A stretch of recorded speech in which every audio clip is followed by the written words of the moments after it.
Ya, sudah ya. Baik, terima kasih. Assalamualaikum warahmatullahi wabarakatuh.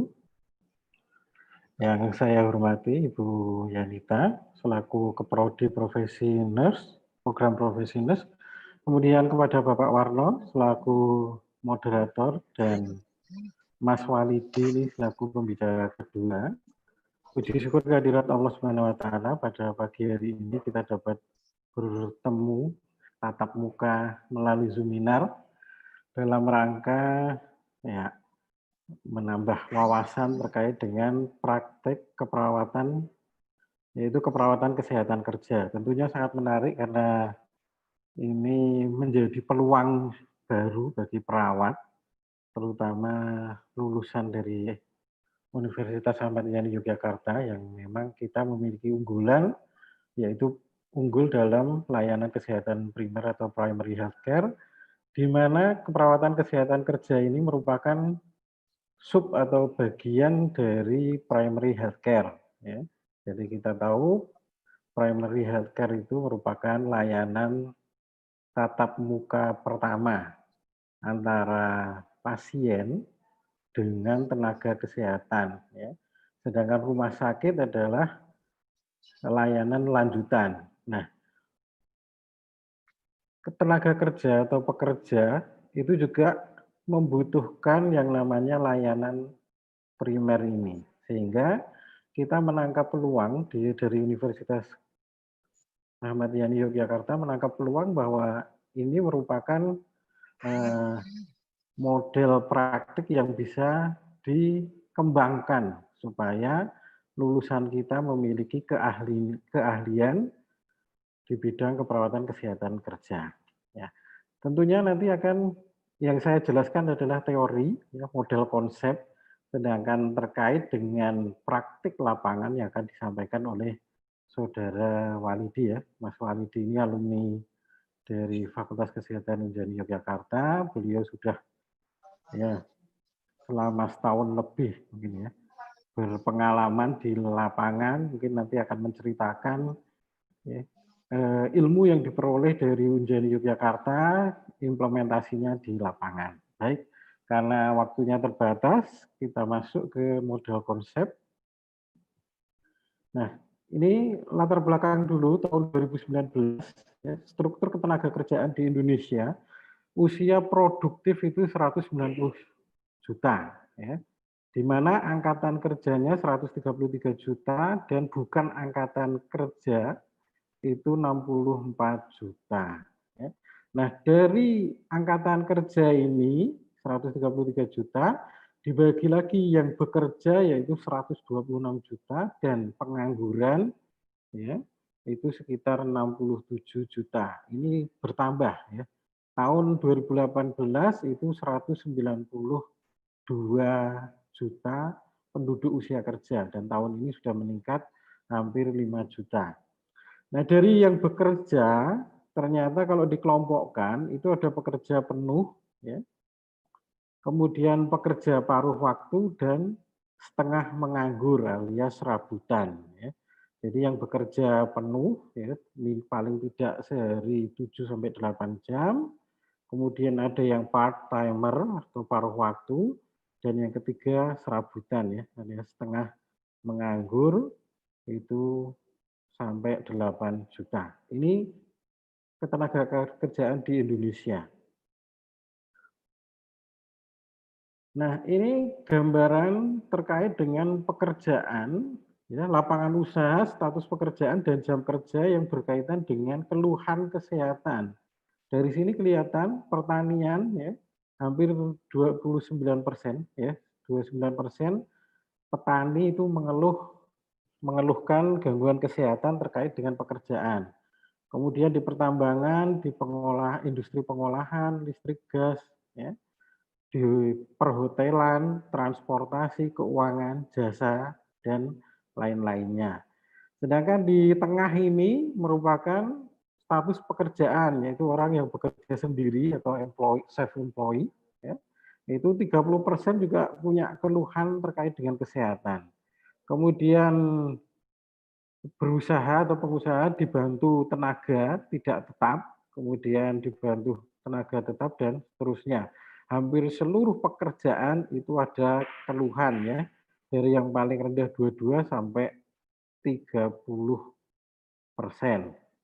Sedangkan di kanan ini terkait jam kerja dalam 1 minggu, bisa kita lihat di sini 0 jam ya, alias yang menganggur saja juga punya keluhan kesehatan ya. Jadi yang tidak bekerja atau 0 jam dalam 1 minggu itu hampir 46%-nya mengeluh kesehatan. Jadi karena justru tidak bekerja itu bisa menimbulkan berbagai macam gangguan kesehatan. Ini yang 1 sampai jam, 15 sampai 24 jam dalam seminggu ya, 25, 24. Kemudian yang paling tinggi lebih dari 50 jam per minggu itu juga punya keluhan kesehatan. Lanjut. Nah, bagaimana cara pandang perawat ya? Perawat memandang tenaga kerja tadi sebagai partner ya. Maka dilihat dari keperawatan komunitas, pekerja adalah sebagai kelompok agregat ya, atau kelompok khusus yang merupakan kelompok rentan yang bisa mengalami penurunan derajat kesehatan akibat sakit atau kecelakaan ya. Jadi ada 2 macam, yaitu tenaga kerja itu bisa kena PAK, penyakit akibat kerja, atau KAK, kecelakaan akibat kerja ya. Di mana bisa disebabkan oleh health hazard ya, atau risiko bahaya kesehatan yang ada di lingkungan kerja. Nah, menurut Undang-Undang Nomor 13 Tahun 2003 tentang Ketenagakerjaan, ini masih berlaku sampai sekarang, Pasal 87 Ayat 1 menyebutkan bahwa setiap perusahaan wajib menerapkan sistem manajemen kesehatan dan keselamatan dan kesehatan kerja yang terintegrasi. Nah, dari pasal ini kita bisa melihat bahwa tenaga kesehatan bisa berperan besar ya, karena setiap perusahaan wajib menerapkan ya, sistem manajemen keselamatan dan kesehatan. Nah, kita sebagai tenaga kesehatan, utamanya perawat, punya peluang untuk ikut berperan dalam menjalankan Undang-Undang Nomor 13 Tahun 2003. Nah, apa itu perawat kesehatan kerja ya, atau occupational health nursing ya, biasa disingkat OHN. OHN merupakan cabang khusus dari keperawatan komunitas ya. Tadi karena pekerja merupakan agregat ya, atau kelompok khusus di dalam tata layanan kesehatan. OHN merupakan aplikasi dari konsep dan framework dari berbagai disiplin ilmu. Nah, di sini bisa kita lihat bahwa memang kesehatan kerja itu tidak hanya milik perawat, ya, tidak hanya bagian dari kewenangan perawat, tetapi juga kedokteran, kesehatan masyarakat, ilmu sosial perilaku maupun manajemen. Ya. Nah, keperawatan merupakan satu bagian di dalamnya, ya, dan harus berkolaborasi dengan tenaga yang lain. Bertujuan apa? Tujuannya untuk meningkatkan dan memelihara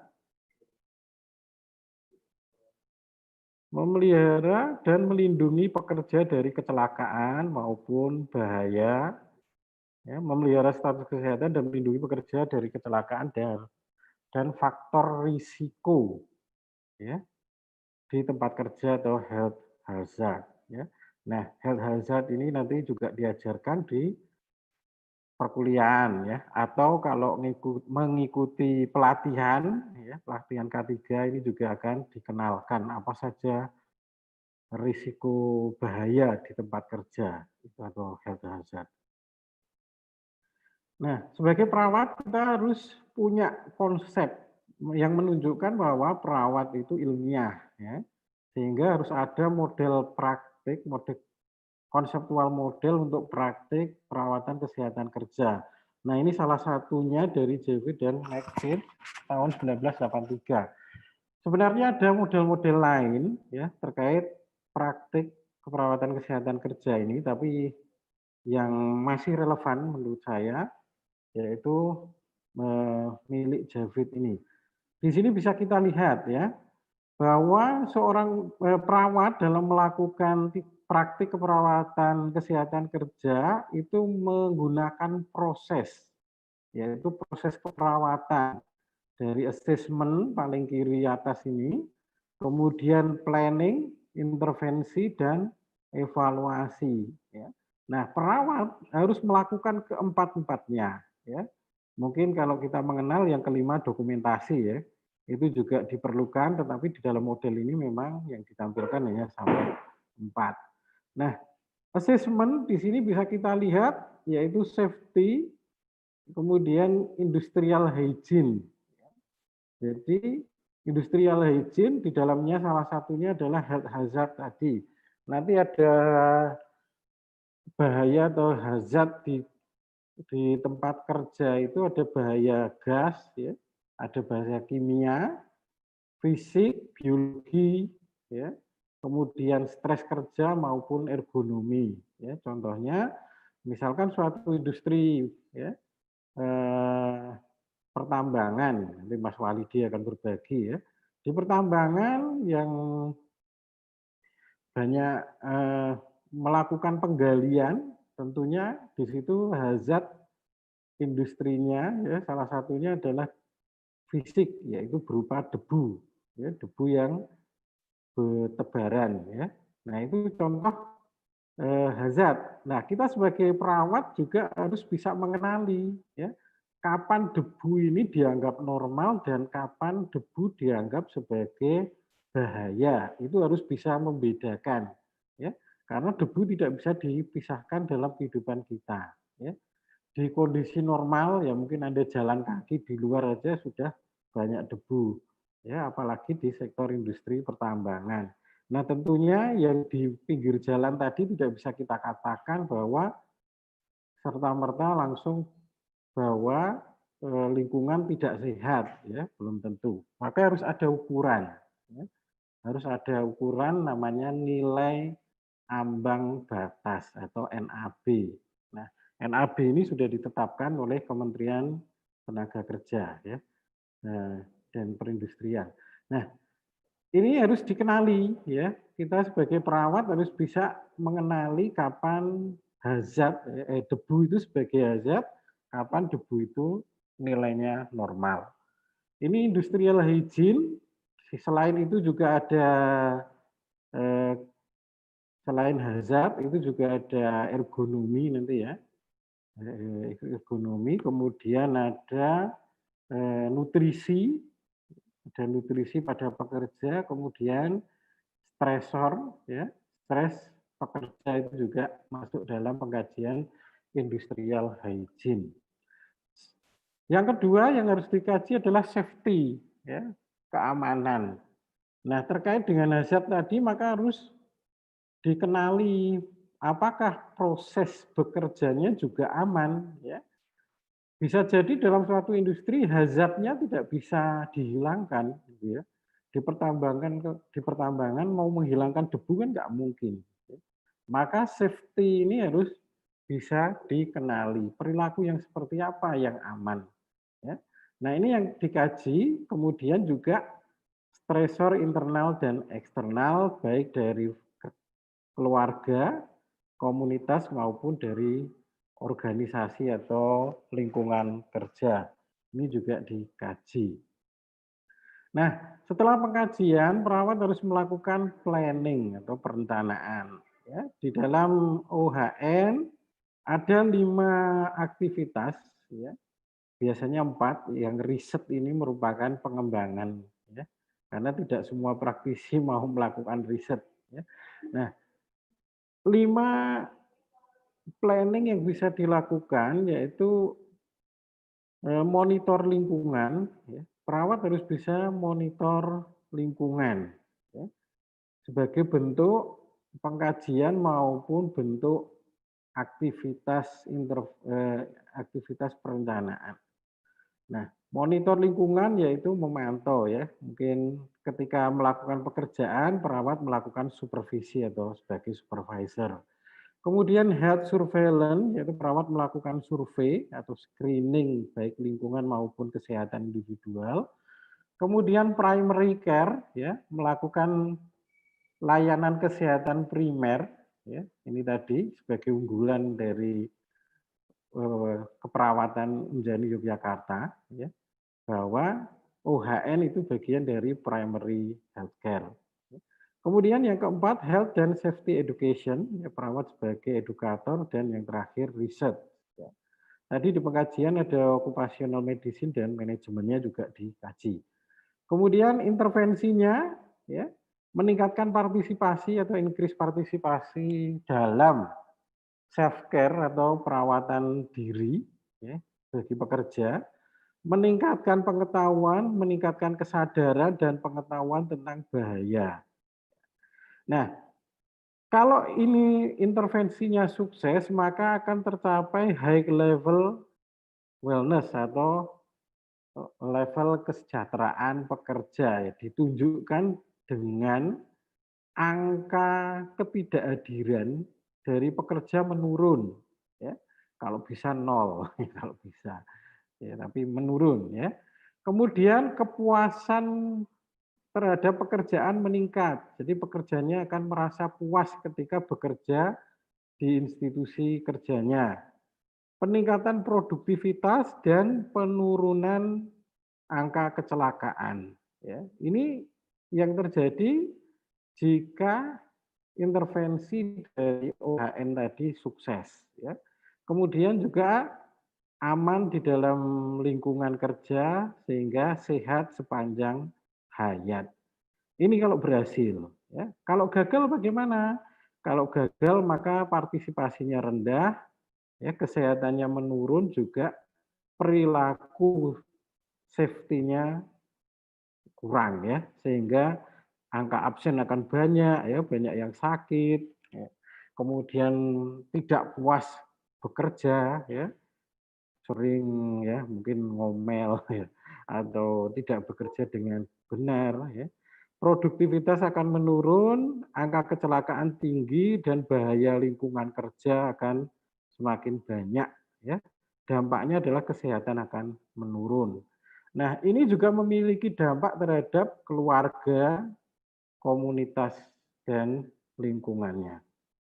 Nah, ini model konseptual OHN. Kita lanjutkan ke penjelasannya sudah saya terangkan, tidak perlu. Nah, ada hubungan dari konsep tadi, ada hubungan kompleks antara pekerjaan, kesehatan, dan stres, di mana stresor negatif akan meningkatkan kecelakaan, angka absensi, dan lain-lain tadi. Nah, apa sih manfaat bagi manajemen atau perusahaan kenapa harus merekrut OHN atau perawat kesehatan kerja? Jadi, industri yang tadi diwajibkan oleh pemerintah menurut undang-undang, ya, maka harus punya atau memiliki manfaat dari merekrut OHN atau perawat kesehatan kerja. Ya. Tentunya manfaatnya adalah ketika tadi intervensi keperawatannya sukses, ya, maka akan memberikan dampak produktivitas, ya, pekerja akan meningkat. Ya. Jadi kalau ada perawatnya kok produktivitas menurun, nah itu perawatnya belum berperan banyak dalam menjaga kondusivitas kesehatan dari pekerja. Kemudian penurunan kompensasi pekerja, maksudnya apa? Ini bukan reward untuk pekerjanya yang turun, maksudnya adalah kalau terjadi kecelakaan maka perusahaan akan memberikan kompensasi. Tapi kalau angka kecelakaannya turun, ya, maka kompensasi di sini perusahaan tentunya tidak perlu mengeluarkan. Ya. Nah, kemudian penurunan angka ketidakhadiran, ya, kemudian peningkatan moral dari karyawan. Nah, ini peran dan fungsi perawat minimal, ya, menurut teori-teori yang ada di sini dari Stanhope dan Manchester. bahwa perawat minimal memiliki 8. Tentunya kalau peran idealnya ada lebih dari ini ya. Nah, itu pemberi pelayanan kesehatan, penemu kasus, pendidik kesehatan, perawat pendidik, pemberi layanan konseling, manajemen kasus, konsultan, dan peneliti. Ya, ini sudah dipelajari di kuliah. Nah, masuk ke fungsi perawat kesehatan kerja sendiri. Ya, dari 8 fungsi atau peran perawat minimal tadi, bisa kita ejawantahkan atau aplikasikan fungsi dari perawat kesehatan kerja. Yang pertama adalah perawat melakukan supervisi terhadap kesehatan pekerja. Ya. Jadi perawat wajib memantau tenaga kerja. Ya. Nah, di situ baik harian maupun yang sampai yang rutin atau insidental. Ya. Kalau harian nanti sebelum bekerja, ya, itu akan ada tes, ya, tes kesehatan bagi pekerja yang dilakukan oleh perawat. Nanti akan dijelaskan Mas Walidi pasti ya, pengalamannya beliau bagaimana. Nah, supervisi di sini jadi perawat selalu memantau kesehatan pekerja. Kemudian yang kedua melakukan surveillance, ya surveillance tadi melakukan pengkajian lingkungan, terutama berkaitan dengan risiko bahaya atau hazard, ya nanti memantau hazard biologi, kimia, ya, fisika, ya, dan lain-lain. Mencegah kecelakaan kerja, jadi tidak menunggu pekerja celaka, tapi sejak awal sudah mengidentifikasi setiap proses kerja itu ada risiko kecelakaan kerja atau tidak. Ya, kalau ada maka apa yang perlu dilakukan oleh perawat untuk meminimalkan risiko. Kemudian mencegah terjadinya penyakit, penata laksanaan penyakit kalau sudah aktual dan kecelakaan kerja, ya, mengatur dan mengoordinasikan upaya pertolongan pertama atau P3K. Ya. Kemudian melakukan edukasi, konseling, ya, rehabilitasi ya, pada pekerja yang sakit atau yang mengalami kecacatan akibat kecelakaan kerja. Rehabilitasi ini tidak hanya sampai pasien sembuh secara penyakit, tapi juga pekerja yang mengalami kecacatan ataupun sakit tadi sampai siap bekerja atau penempatan baru ya sesuai dengan kondisinya ya. Mohon maaf misalkan pekerja ada kehilangan salah satu anggota tubuhnya misalkan tangan ya. Maka dia tidak mungkin akan bisa bekerja seperti sebelumnya dan di tempat sebelumnya ya. Tentunya perlu rehabilitasi pekerjaan yang bisa dilakukan sesuai kondisi aktual saat ini. Nah, itu bagian dari rehabilitasi yang bisa dilakukan oleh tenaga perawat. Kemudian melakukan pencatatan pelaporan ya, ke Dinas Tenaga Kerja, melakukan penata laksanaan manajemen pelayanan kesehatan kerja, perencanaan pengembangan staf, pendanaan, ya, tugas administratif dan riset, ya tadi riset keperawatan. Nah, itu peran yang bisa dilakukan oleh perawat kesehatan kerja. Ya, kita lanjutkan untuk tahapannya. Nah, dari pemerintah, terutama ini Kementerian Kesehatan, tahun 2009 itu sudah menerbitkan buku tentang klinik di perusahaan. Ya. Ada 4 level layanan kesehatan yang bisa dilakukan oleh suatu perusahaan ya, atau di bawah perusahaan ya, ada UKM atau informal. Tahap 1 yaitu untuk UKM dan informal ya. Apa yang bisa dilakukan yaitu nasihat atau edukasi kesehatan kerja, kemudian pengertian atau memberikan pemahaman tentang kecelakaan akibat kerja dan penyakit akibat kerja, kemudian memberikan pelayanan penyakit akut dan Yankesdas ya, layanan kesehatan dasar atau layanan primer. Siapa pelaksananya? Pelaksana di tahap awal adalah perawat. Jadi sejak sejak awal dikeluarkan aturan, minimal perusahaan atau industri kecil ataupun UKM yang punya peran besar adalah perawat dan sanitasi lapangan. Nah, kita tentunya sebagai perawat di sini. Di tahap kedua harus sudah ada infrastruktur. Kalau yang tahap pertama tadi tidak harus ada. Jadi menyatu dengan tempat kerja. Ya. Pemerintah melalui Kementerian Kesehatan menyusun panduan tentang pos kesehatan kerja ya atau pos UKK. Yang kedua adalah infrastruktur layanan kesehatan dasar dan fokus Yankes kerja dasar. Ini sudah mulai ada perawat, ada dokter dan sanitarian. Ini juga masih untuk UKM dan informal. Ya. Kemudian yang ketiga itu sudah ada infrastruktur yang lebih tinggi, ya, sesuai dengan ILO tahun nomor 161 itu ILO tentang layanan kesehatan pada pekerja, ya, nomor 161. Fokus multidisiplin ya layanan preventif plus kuratif ya, plus kuratif. Nah, di sini multidisiplin, jadi dokter, perawat, sanitarian maupun tenaga K3 non kesehatan ya, dan lain-lain. Ini untuk industri besar awal ya atau UKM yang terorganisir ya, UKM yang berkelompok.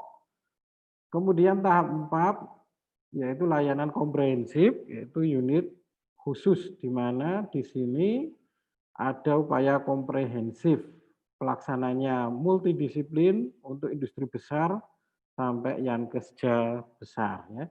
Di mana tahap 4 ini bahkan ya biasanya industri sampai punya rumah sakit besar ya, misalkan Pertamina ya atau rumah sakit pertambangan yang lainnya itu tahap 4. Nah, di semua tahapan perawat masuk ya. Jadi ini menjadi peluang kita. Nah, berikutnya adalah bagaimana perawat mempraktikkan OHN tadi ya. Tadi kan teorinya ya. Nah, bagaimana implementasi di lapangan kita sebagai perawat? Setidaknya ada 3 bentuk implementasi. Yang pertama adalah pos upaya kesehatan kerja yang tadi level 1, 2 tadi. Kemudian yang kedua adalah perawat yang bekerja di rumah sakit perusahaan, klinik atau rumah sakit perusahaan. Dan yang ketiga perawat sebagai tenaga K3. Ya, perawat sebagai tenaga K3. Pos UKK merupakan tempat serangkaian upaya pemeliharaan kesehatan pekerja terencana, teratur, dan berkesinambungan dari, oleh, dan untuk masyarakat pekerja. Nah, pos UKK ini kalau Anda mengenal posyandu, ya gambarannya seperti itulah ya. Posyandu itu ya dari, oleh, dan untuk masyarakat melalui kader. Pos UKK juga sama. Ya. Bedanya kalau kader posyandu ya kader yang anggota PKK yang ada di suatu pedusunan ya. Nah, kalau pos UKK ini adalah kadernya adalah pekerja. Ya. Pekerja yang ada di lingkungan tersebut kemudian menjadi kader yang dilatih oleh tenaga kesehatan atau tenaga perawat. Ya. Merupakan bentuk UKBM, upaya kesehatan bersumber daya masyarakat, dibina oleh puskesmas. Ya. Ini untuk pos UKK. Mengapa perlu? Karena tadi untuk UKM atau informal itu tidak semuanya punya anggaran ya. Anggaran sumber daya untuk memenuhi kewajiban dari pemerintah melaksanakan sistem manajemen keselamatan dan kesehatan ya, sehingga dibentuklah pos UKK ini sebagai implementasi ya. Nah, apa yang dilakukan yaitu untuk mewujudkan pekerja yang sehat, ya, meningkatkan pengetahuan, kemampuan, kewaspadaan dan kesiapsiagaan dan mendekatkan pelayanan kesehatan kerja. Ya. Jadi kalau yang sudah ada di Jogja, mungkin di Bantul, itu ada di Pasar Bantul ya, itu ada pos UKK-nya, buka seminggu 2 kali atau 3 kali, ya, yang ada tenaga kesehatannya. Selebihnya dilakukan oleh kader. Ya. Jadi kalau di pasar nanti tiba-tiba ada yang pingsan, nah itu kader-kader kesehatan kerja, pos UKK di situ yang akan memberikan penanganan. Kalau pas pos UKK-nya buka dan ada tenaga kesehatan, berarti tenaga kesehatan yang akan menindaklanjuti sampai melakukan rujukan jika diperlukan. Nah, ini tenaga, sarpres, dan pembiayaan bisa dibaca karena ini program formal pemerintah. Upayanya promotif, preventif, kuratif, rehabilitatif. Ini juga tadi sudah sebagian saya jelaskan. Nah, ini tentunya perawat yang bekerja di sini adalah perawat puskesmas ya. Jadi di pos UKK ini pelaksananya adalah perawat yang bekerja di puskesmas, tidak perawat yang direkrut ya. Jadi bukan bagian dari pekerjaan perawat yang secara independen atau mandiri. Di sini merupakan tugas dari perawat puskesmas. Ya. Lanjut ke klinik perusahaan. Menurut Permenaker nomor 01, masih berapa menit Pak Warno?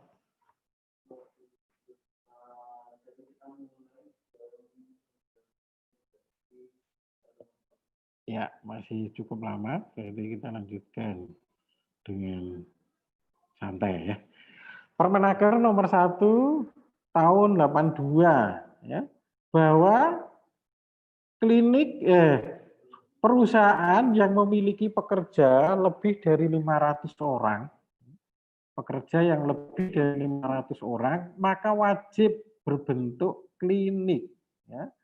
Di mana wajib ada 1 dokter yang praktek setiap hari, ya, dan paramedis. Ya, di sini disebutnya memang paramedis untuk perawat. Ya. Meskipun definisinya sebenarnya berbeda, tetapi di sini mewakili perawat. Ya. Jadi ada 1 dokter dan perawat yang bekerja setiap hari. Jadi ini yang paling tinggi ya, lebih dari 500 ini merupakan level perusahaan paling tinggi ya. Maksudnya untuk persyaratan layanan kesehatan. Ya. Minimal berbentuk klinik, lebih dari itu mau buat rumah sakit ya silahkan. Nah, berbentuk klinik itu selalu ada perawat yang jaga setiap hari. Bahkan tidak hanya 1, ya, bisa lebih. Kemudian yang kedua, dengan pekerja lebih 200 sampai 500 orang dengan bahaya rendah. Pelayanan kesehatan berbentuk klinik, tetapi dokter tidak setiap hari.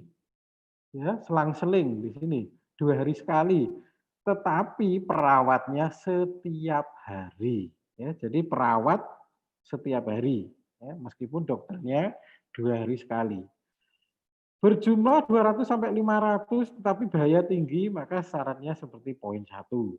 Nomor 4, antara 100 sampai 200 dengan tingkat bahaya rendah, maka dokter praktek 3 hari sekali tetapi perawat setiap hari. Pekerja 100 sampai 200 dengan bahaya tinggi, pelayanan kesehatannya seperti nomor 2. Dan yang terakhir, ya, perusahaan dengan tenaga kerja kurang dari 100 ya, tetapi lebih dari 50, maka pelayanan kesehatan bisa diselenggarakan bersama dengan perusahaan yang berdekatan. Ya, berdekatan. Oh ya, ya, berarti kurang harus dipercepat. Kurang dari 100, di atas 50 ya. Tapi kalau kurang dari 50 maka bisa dalam bentuk pos UKK tadi ya. Kerjasama dengan puskesmas untuk penyelenggaraan pos UKK. Nah, perawat yang bekerja di klinik atau rumah sakit perusahaan umumnya sebagai perawat klinisi, yaitu perawat yang merawat orang yang sakit atau mengalami kecelakaan. Ya. Nah, mirip-mirip lah dengan di rumah sakit umum. Ya. Bedanya di situ hanya tempatnya di perusahaan. Ya, perawat jaga, ya nanti jaga di klinik atau di rumah sakit. Ini tidak saya perjelas lebih lanjut karena ini sudah umum, perawat klinisi. Kita masuk ke yang terakhir, yaitu perawat sebagai tenaga perkesja atau K3 ya, atau hiperkes ya. Itu hanya nama-nama lain ya. Di mana perawat di sini ya memiliki kewenangan sebagai tenaga K3 ya, kesehatan dan keselamatan kerja. Ya. Ada yang pertama peran medis teknis yang tadi terkait dengan primary care, ya perawat melakukan perawatan atau pengobatan hasil dari pendelegasian dari dokter perusahaan, ya itu. Kemudian perawatan dan pengobatan karena kecelakaan, jadi yang nomor 1 itu karena penyakit umum atau PAK, yang kedua karena kecelakaan, ya. Yang ketiga untuk pencegahan penyakit ya dilakukan vaksin. Yang keempat kolaborasi untuk screening ya, screening ada prakerja, jadi setiap tenaga kerja sebelum bekerja itu harus punya medical record ya terkait status kesehatan sebelum bekerja.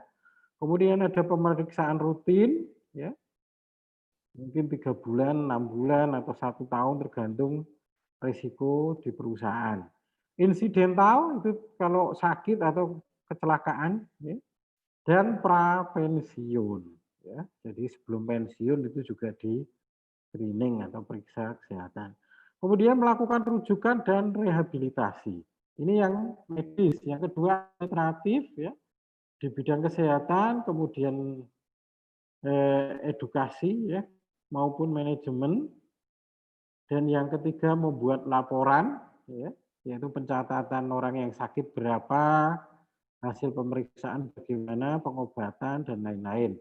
Laporan banyaknya karyawan yang sakit dan kecelakaan dan yang tidak hadir, mingguan, bulanan, tahunan, kemudian laporan penggunaan obat-obatan. Terakhir adalah tugas sosial dan pendidikan. Ya, jadi perawat di kesehatan kerja itu sebagai pendidik dan memastikan hygiene dari perusahaan, bisa di WC, kantin, wastafel, dan tentunya bukan tugas kita yang membersihkan secara langsung ya, tapi kita memantau kelayakan dari masing-masing tempat tersebut. Ya, kemudian mencegah kecelakaan ya, supaya tentunya pekerja aman ya, yaitu monitor lingkungan, menghindarkan risiko hazard, melakukan penyuluhan, P3K menyediakan alat-alat P3K. Kenapa ini harus disuluh ya? Pekerjanya harus diberikan penyuluhan karena perawat bisa jadi tidak 24 jam. Ya. Bisa jadi kecelakaan kerja mungkin perusahaan yang 24 jam, perawatnya tidak 24 jam. Maka ketika terjadi kecelakaan kerja, ada tenaga kerja yang pernah dilatih ya, sehingga bisa memberikan pertolongan ya, dan juga perawat memastikan tersedianya alat-alat P3K.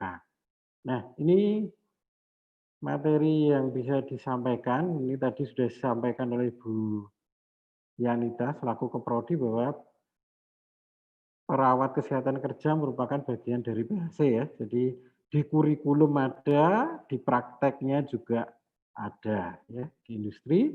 Laboratorium kita juga punya lab K3 dan pos UKK. Ya. Kemudian yang terakhir ya, program yang ada di Unjani Yogyakarta, mahasiswanya lulusannya sudah dibekali dengan sertifikat Hiperkes dari Balai Hiperkes dan Kementerian Tenaga Kerja. Ya, ini alumni-alumni kita yang sudah sukses selain di rumah sakit ya. Tentunya yang di rumah sakit juga banyak.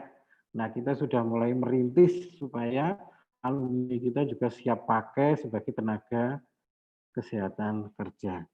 Ya, terima kasih. Demikian saya kembalikan ke Pak Warno.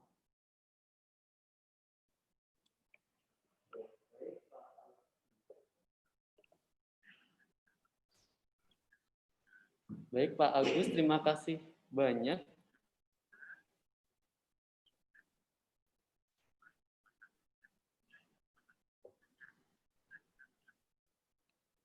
Terima kasih banyak Pak Agus atas materinya. Tadi sangat menarik sekali ya berbicara terkait dengan kesehatan dan keselamatan kerja. Nah, tadi ada pertanyaan, akan tetapi untuk sesi pertanyaan akan kami lakukan di sesi diskusi nanti setelah pemaparan materi yang kedua, yaitu dari Kak Walidi. Halo Kak Walidi, apakah masih bersama dengan kami?